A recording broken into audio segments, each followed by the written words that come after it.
Sil endured 2 assaults, leaving a letter that led my brother to disown his daughter. I raised her, but now he demands her house. To begin with, my sister-in-law Zara was a very kind and generous person. She always greeted me with love and made me feel like I was a sister from the first time I met her. We had grown really close over the years because we were both working women, and we would spend our weekends shopping or going to lunch together.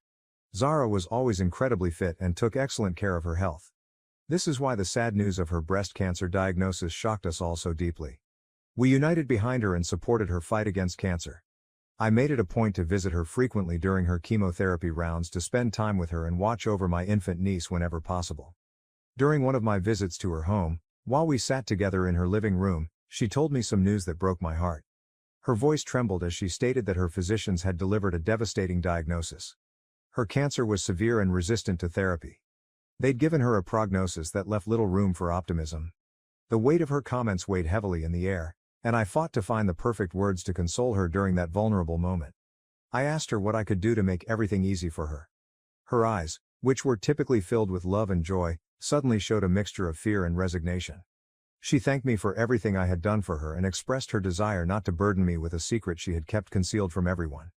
I strongly stated that she had nothing to apologize for and that I would do anything for her, no questions asked. She then entrusted me with a secret she had never told anyone, including her own parents. She told me that years ago, during her undergraduate days, she went through a horrible experience that has haunted her ever since. She was the victim of a sexual attack at a party, where she had been drinking too much. The attacker wore a mask, making it impossible for her to recognize him. The horror of that night left severe scars that she had been carrying silently for years. As she described the events of that fatal evening, I listened in terror. She was then in a relationship with my brother. Naturally, she looked to him for help and consolation, expecting that he would be the one person in the world who understood her. Instead of finding relief in his embrace, she was confronted with astonishment and accusations. My brother couldn't understand how another man could violate her in this way. In disbelief, he began to question her actions, indicating that perhaps her clothes or demeanor toward the guy at the party had prompted the assault. He refused to think that a man could accomplish such a thing unless the lady gave him a signal. Zara was heartbroken that he was questioning her in this manner. The weight of shame and guilt, wrongfully imposed on her by someone she loved, exacerbated her pain. Despite this, she summoned the bravery to denounce the assault to the police and even underwent a medical examination, which confirmed her claim about the assault. She wanted the culprit punished. Unfortunately for Zara, she lived in a college neighborhood where parties were prevalent and thousands of students congregated under the cover of night. Despite their best efforts, the authorities were unable to identify the masked assailant.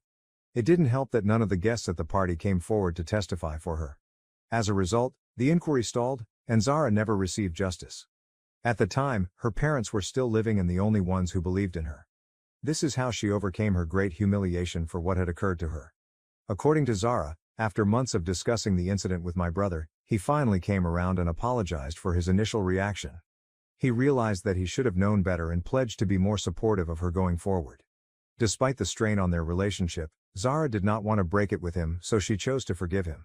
Despite my brother's best efforts to be there for her in the years that followed, the tragedy never left her mind. I was saddened to hear this, especially since my brother had never mentioned any of it to me. Sil pointed out that my brother disliked discussing it and had even told her to keep the occurrence a secret, as if it were something disgusting for others to discover. I gently gripped Sil's hand and assured her that I didn't blame her for anything that had happened to her because it was never her fault. Sil smiled back bitterly and told me she had more to say. She talked slowly, as if each word was both a confession and a request for understanding. She then disclosed that she had been sexually attacked again after the initial event, this time by her former employer from her prior position. I remembered how, 2 or 3 years ago, she unexpectedly left her work, despite the fact that she had always enjoyed it. Sil had never told me why until now. Her hands trembled as she described how terrified and helpless she felt during the second assault. She informed me she was numb from shock during the event and could only move after the assault finished. Tears flowed down her cheeks as she departed the scene in a daze, her entire body trembling with the weight of what had just occurred. She recounted feeling detached from everything, as if she were witnessing the trauma from outside her own body. Later, as she sat in her car crying, her first thoughts drifted to my brother. She knew based on his earlier reaction that he would likely blame her again. She described how she felt the same shame when she realized she had been abused by another man without her consent. She felt unclean and repulsed by herself. This time, the trauma had a greater impact on her mental health since, Unlike previously, she had no one to talk to. Her parents had died, and she was afraid to open out to my brother. As a result, she fell into melancholy and experienced a few panic attacks. Sil told me she debated whether to report the assault to the police and have her boss arrested, or to safeguard her marriage. Then, 3 weeks later, she learned she was pregnant. At that point, she was positive that the child was not my brother's. The weight of this realization devastated her even more, and she was unsure how to convey the news to my brother. She assumed he would ask for a divorce. As her mental health deteriorated, Sil decided to end her life. She told me how powerless she felt at the time, lacking the strength to end the pregnancy and not wanting others to know about the assaults. I listened to her story, holding back tears, unable to understand what she had been through silently, without any of us knowing. Sil went on to tell me how, the evening she decided to end her life with sleeping pills, everything changed. My brother unexpectedly discovered the positive pregnancy test in the restroom. Instead of waiting for an explanation, he began bouncing up and down, overjoyed that she was pregnant and that they could finally start a family together. Caught up in his joy and engulfed in his embrace, she found herself unable to bring him down with the truth. Later, she told me how humiliated she was for not having the strength to tell him the truth that day or over the course of the previous 2 years, that the child was not his. Sil informed me that every time she saw the delicate moments between her daughter and my brother, her heart broke again. Tears flowed down her cheeks as she apologized to me for lying to my brother and everyone else. She even referred to herself as a coward and a loser who did not deserve a family as great as ours. She believed that cancer was God's punishment for her falsehoods. She informed me she intended to disclose everything to my brother before she died. However, she asked me to make her a pledge. It turns out she wanted me to look after her daughter while she was gone. She pleaded with me with her hands since she had no family members left, both her parents and grandparents had passed away. If my brother refused to accept the child after learning the truth, I was her only hope of caring for her daughter. I was quite shaken after hearing everything and needed some time to comprehend it all. As a woman myself, I felt profound sympathy for everything she had been through. I knew she was telling me the whole truth because she was dying and needed to get it off her chest. Of course, I realized that she had lied to my brother for so long about being the baby's father, but she was also visibly sorry. At this moment, all I could do was reassure her that if necessary, I would raise my niece on my own. She exhaled a sigh of relief as I fulfilled my promise to her. I continued to see Sil over the weeks as her illness advanced, holding out hope for her survival even as the reality of her condition became more apparent. She remained as courageous as possible throughout. Finally, she went away peacefully in her sleep. Her absence has created a void, yet her spirit continues to motivate me to live with compassion and gratitude. She showed me that even in the worst times, there can be grace and beauty if we have the strength to perceive it. She was more than just a sister-in-law to me. She was a friend and sincere confidant. After she died, my brother shared with me the contents of a letter written by my sister-in-law, which revealed the awful reality she had previously confided in me. He was heartbroken to realize that the child he had embraced with such delight was not biologically his. His anguish and rage were obvious as he dealt with this new reality, which was exacerbated by the recent death of his wife. In his grief, he couldn't bring himself to hold the infant anymore. Instead, he told our parents and me that he was going to give her up. I firmly told him that Sil had asked me to look after my niece, and that I wanted to take care of her even if he no longer wanted her. This is how I welcomed my niece into my home without hesitation. I was really heartbroken for her because she had just lost her mother, and with no other family left, her parents and grandparents had passed away. I knew she needed a stable and supportive atmosphere at the moment. Later, when we gathered for the reading of my sister-in-law's will, everyone was already emotional because they knew my niece did not belong to my brother. Many of my family members were divided over this news. However, Sil was no longer with us to face their fury.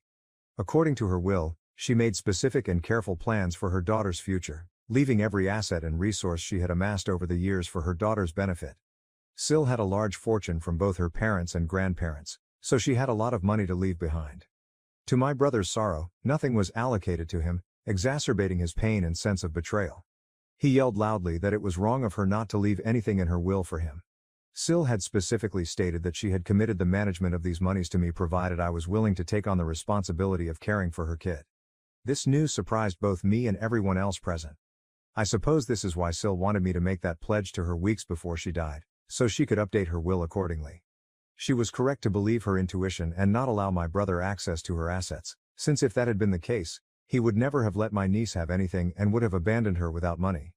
My brother was unwilling to continue caring for the child, therefore I was eventually granted full custody of my niece. I've been able to care for her all these years because of the financial support I received. My brother attempted to battle me over the money Sil had left behind, believing he was entitled to at least half of it. However, the judge did not listen to him.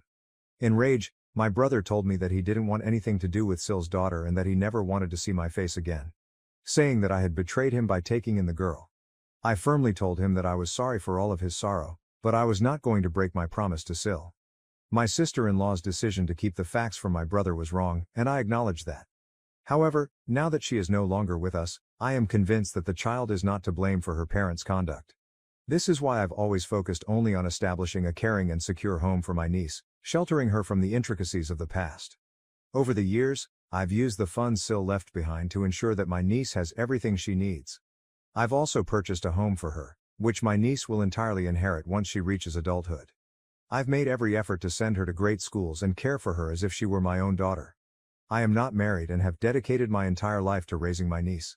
Despite my best attempts, my niece, understandably, has concerns about her parents, especially her father. She misses my brother, but she understands that relationships cannot be forced in these circumstances.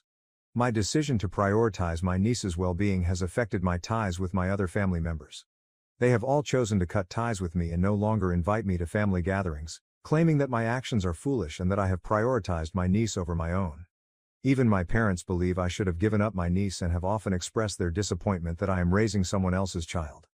As you might expect, the past several years have been a challenging journey in which I've had to negotiate the chasm between what I believe is right and the ramifications of those decisions on my family connections. This year, as my niece approaches her 18th birthday, I feel a sense of accomplishment as I prepare to transfer all of her assets, including the property I've acquired for her per Sil's desires. It's a significant achievement for which I've worked hard. I feel like I've done everything I could to protect her up until now, and she's ready to make her own decisions. My brother contacted me unexpectedly last week, saying he needed to discuss something very serious. My heart skipped a beat. I hoped he'd realized his mistake and wanted to reconnect with me and my niece after all these years. I agreed to meet with him, but I didn't want my niece to find out and get her hopes up until I knew why he was visiting. So I planned for us to meet when she was at school. When my brother came, there was a sense of expectation and warmth as we made small chat. He told me he has since remarried, and I was pleasantly surprised to learn that he now has 2 children of his own. He showed me images of them, and his boys looked exactly like him. I was disappointed that he hadn't invited me to his wedding, but I understood that he did what he had to do after Sil had deceived him. During our talk, I couldn't help but feel proud as I highlighted my niece's accomplishments and improvement over the years. I informed my brother that she occasionally inquired about him and was fairly mature for her age, thinking he would say he wanted to see her. Despite my excitement to communicate these wonderful tidings, he appeared indifferent to my niece.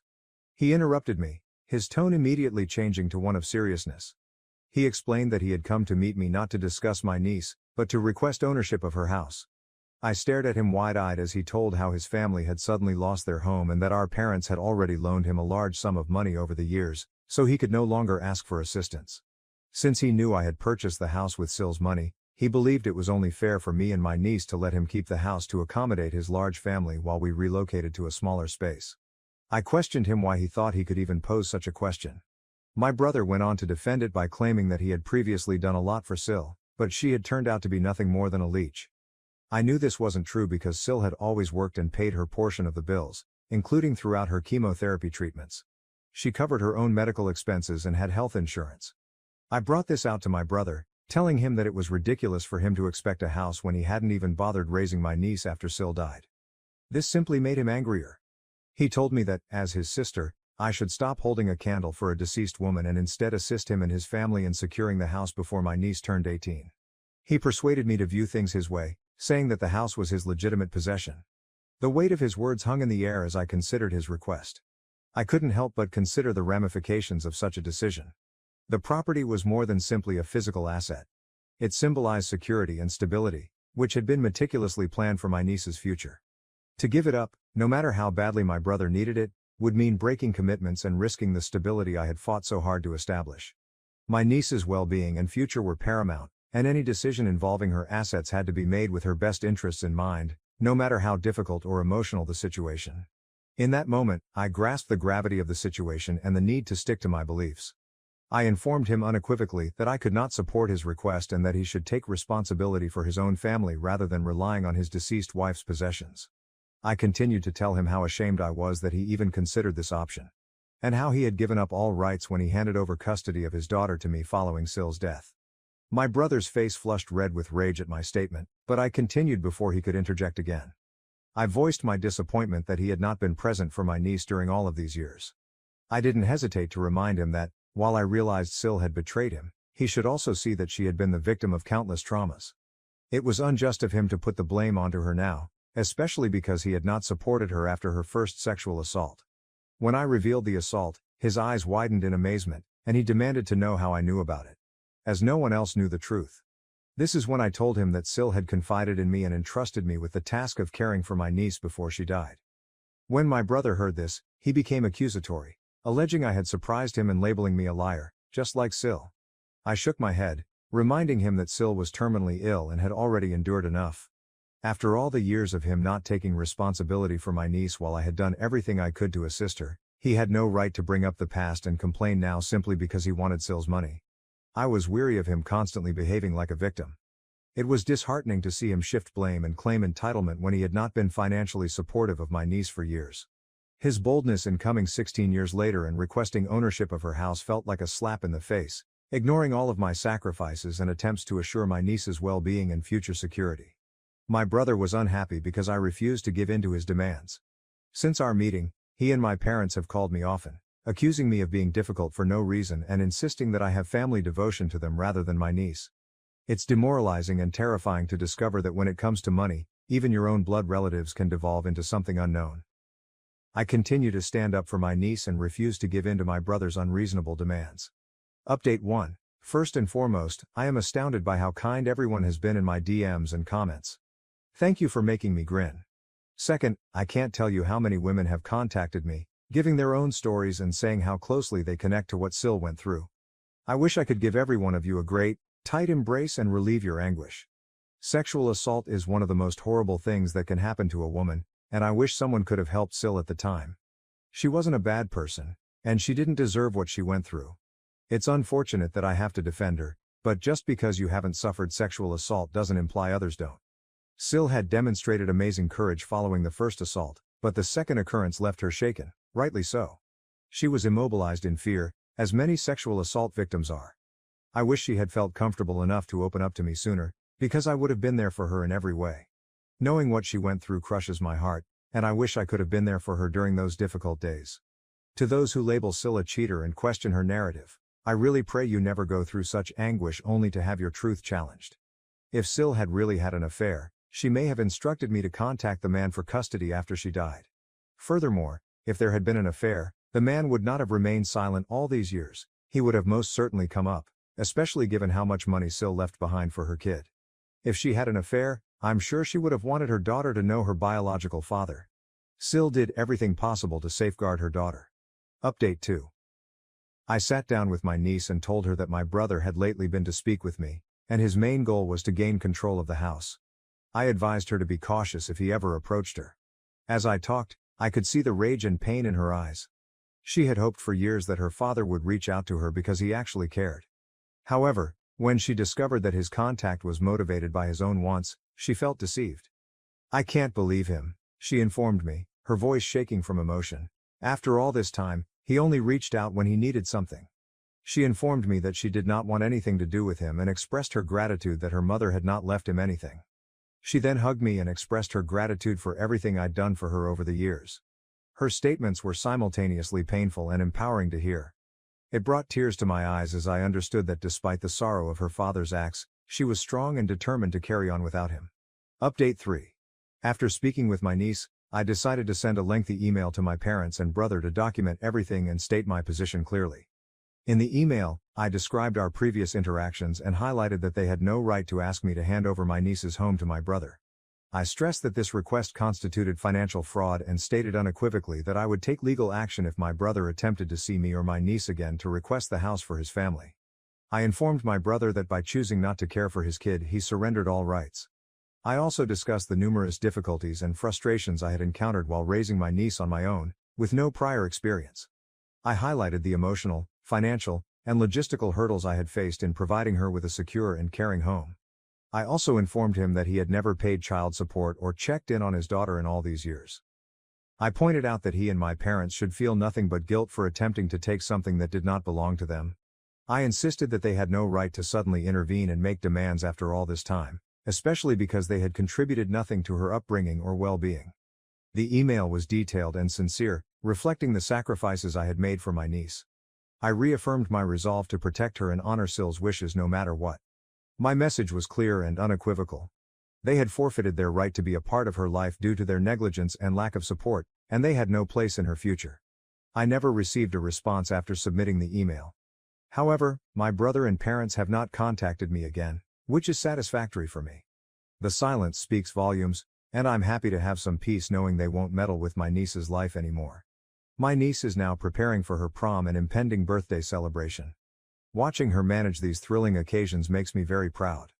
I am so proud of the woman she has become, and I can't wait to support her at every big milestone in her future. It makes me emotional just thinking about how much she has grown and how much she resembles Syl, especially in her lips and brows.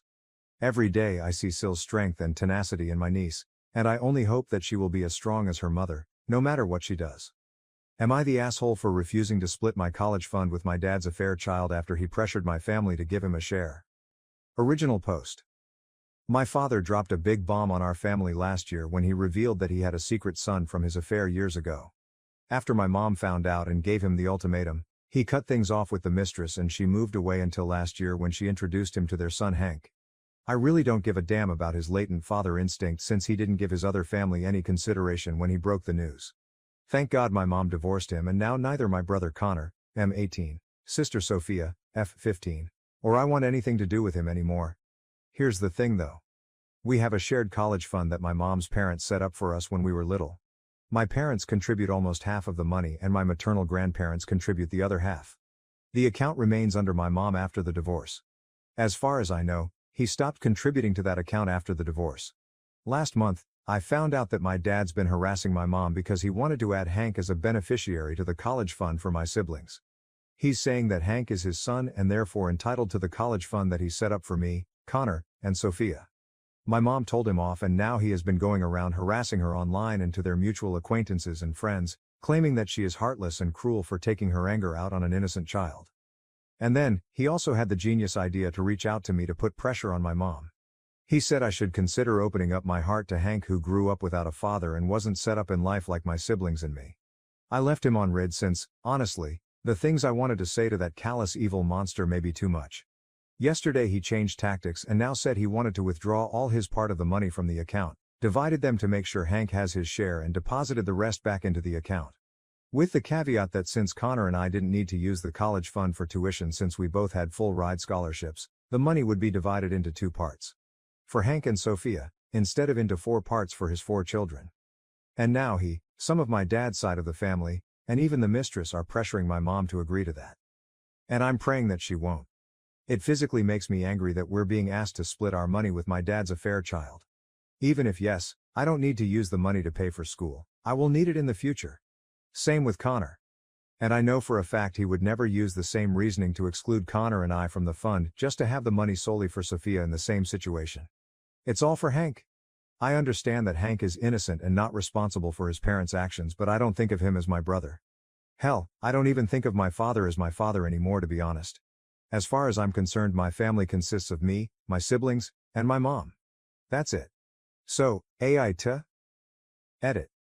I'm 23, Hank is 14. OOP's comments. What type of fund?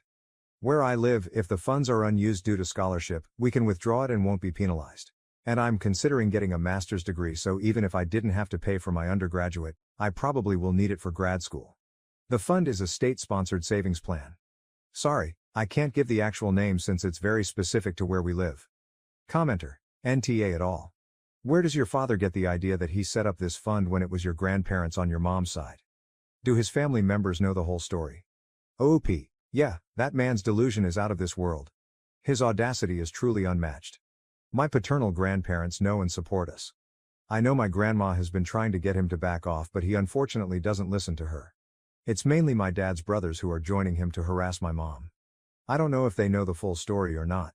Since Grandma and Grandpa know, I feel like they do too. Update. Thank you so much everyone for the support and advice, I really appreciate it.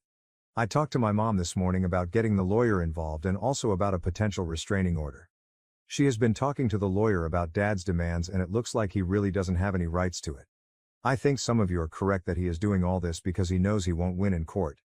As for a restraining order, Mom is hesitant to do it right now since Dad has visitation rights with Sophia and she doesn't want to make it too complicated for my sister, but she promised me that if things get worse she will get one. My brother Connor and I also talked and we will be taking turns coming home for the weekend so Mom and Sophia won't be alone just in case anything happens. Some clarifications. We haven't involved Mom's parents since their healths aren't the best right now. Grandpa was really shocked when he heard about the cheating plus secret son of Dad that he had a heart attack. Thank God he mostly recovers now. However, none of us want to put stress on him. According to Dad, he never knew about Hank's existence until last year when his mistress came back. Nobody in our family knew really until Dad brought Hank to a family event to break the news to us. He blindsided and humiliated my mom and it was the final straw for her. They divorced after that. I honestly don't hate Hank. It's just that right now I can't imagine spending time with him. He's a minor still, so everything will have to involve either our father or his mother. And that is a no for me right now. Perhaps in the future, things will be different. Who knows? Hopefully things get resolved soon. Thank you everyone again for the amazing advice and words of support.